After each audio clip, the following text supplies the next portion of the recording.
अब आगे सुनिए, ताजर मदीना ने इरशाद फरमाया, माँ बाप की नाफरमानी के अलावा अल्लाह ताला हर गुनाह जिसे चाहे, सरकार ने फरमाया अल्लाह तबारक व तआला हर गुनाह जिसे चाहे माफ़ फरमा देगा। अब सुनिए दूसरा जुमला, हुज़ूर ने फरमाया कि हाँ दूसरी बात मुझ मोहम्मद से सुनो, फरमाया जब के माँ बाप की नाफरमानी की सज़ा इंसान को दुनिया में मिल जाती है, माँ बाप की नाफरमानी की सज़ा इंसान को दुनिया में मिल जाती है। आज इंसान परेशान है ना, मेरे रिज़्क़ में बरकत नहीं हो रही, मेरे बच्चे मुझे मुंह नहीं लगाते, मेरे साथ ये मसला है, मेरे पास जिन्नात का साया है, मेरे साथ ऊपर ये हुआ हुआ है, मेरे ऊपर ये हुआ है। मैंने कहा परेशानी की बात नहीं है, वो जो माँ के साथ बाप के साथ जो सलूक किया था ना, अल्लाह तबारक व तआला उसका सिला दे रहा है तुझे। अब सुनिए आगे बात, ताजर मदीना ने इरशाद फरमाया सबसे बड़ा गुनाह अल्लाह के साथ किसी को शरीक करना है, फिर हुज़ूर ने इरशाद फरमाया और अपने वालिदैन की नाफरमानी करना है, सबसे बड़ा गुनाह।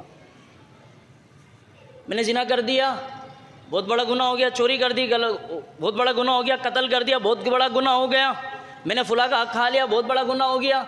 और मैंने कहा ताजर मदीना का फरमान सुन, तू सिर्फ चोरी पर ही लटका हुआ है, कत्ल पर लटका हुआ है, जिना पर लटका हुआ है। हुजूर ने फरमाया जो अपने माँ बाप के साथ अपने माँ बाप की नाफरमानी करे, वो किसी चीज़ का हुक्म दे फिर उनके हुक्म को टाले, फरमाया ये कत्ल, ये चोरी, ये जिना, ये तो बात की दूर है, फरमाया कि माँ बाप की नाफरमानी सबसे बड़ा गुनाह है।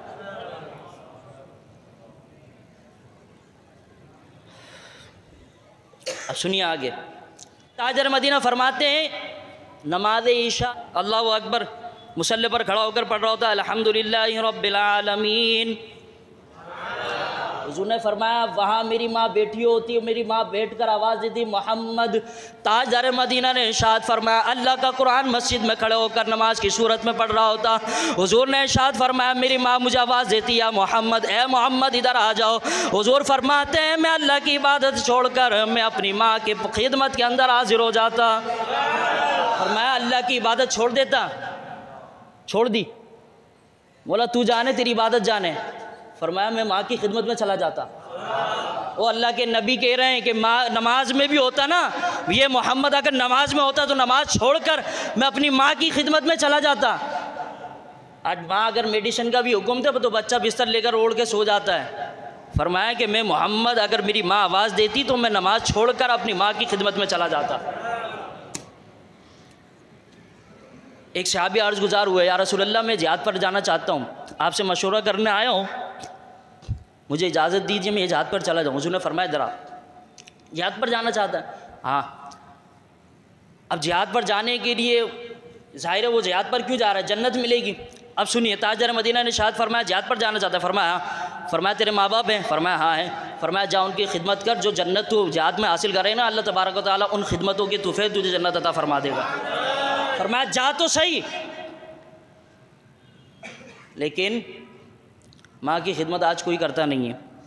फिर इरशाद फरमाया ताजदार मदीना ने कि अल्लाह की रज़ा अगर चाहते हो ना तो वालिदैन को राज़ी कर लो, और फरमाया कि अगर अल्लाह की नाराज़गी चाहते हो तो वालिदैन को नाराज़ कर दो। फरमाया जो वालिदैन को राज़ी ना रखे, फरमाया अल्लाह उससे राज़ी नहीं होता। और मैंने कहा खुदा के बंदे काफ़िलों में जाने वाले, तबलीग चड्डी बनियान उठा के लोटे बिस्तर उठा कर घूमने वाले, मैंने कहा सुन माँ बाप पीछे खड़े हों और बिस्तर पर हों और संभालने वाला कोई ना हो और तू जाए तबलीग में, तो हुज़ूर ने फरमाया जिहाद छोड़ अपनी माँ की खिदमत कर। तू किन बिस्तरों लेकर चड्डी बनियान लेकर और लोटे बिस्तर उठाकर जिहाद में जाकर तबलीग कर जन्नत हासिल करना चाह रहा है। हुज़ूर ने फरमाया अगर जन्नत चाहता है ना तो माँ की खिदमत कर ले। ताजदार मदीना ने इरशाद फरमाया तुम जो दुनिया के अंदर जन्नत ढूंढते हो ना, अल्लाह तबारक व तआला ने वो जन्नत तुम्हारे घर के अंदर रखी हुई है।